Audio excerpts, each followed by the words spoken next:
Guys finally তোমার দিকে শিখাবো আজকে যে কিভাবে আইটেমে মলচে পড়ে গেলে সেটাকে মলচেটাকে ঘষে আর রং করতে হয়।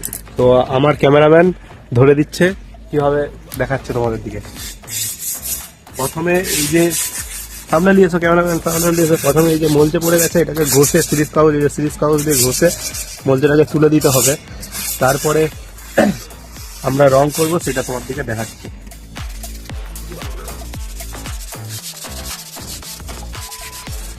ফাইনালি গাইস 40-45 মিনিট ধরে ঘষা বাজার পরে এরকম রেডি হয়েছে। এরপরে এই যে একটা খারাপ গেঞ্জি দিয়ে পুরো এটাকে পুষে নিতে হবে, যেন একটাও যেন মরিচের দাগ না থাকে। তো মরিচের দাগ থাকলে আবার সেখান থেকে কিন্তু মরিচ হতে পারে, তাই ভালো করে পরিষ্কার করে নিতে হবে।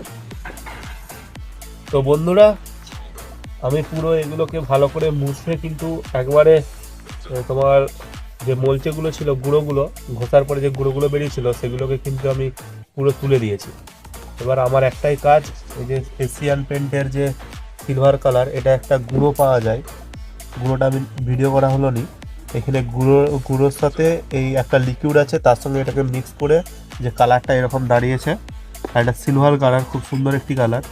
তোমাদের শুধু আইটেমে কেন, যদি গ্রিল টিলও থাকে সেখানেও কিন্তু তুমি এখানে ইউজ করতে পারো।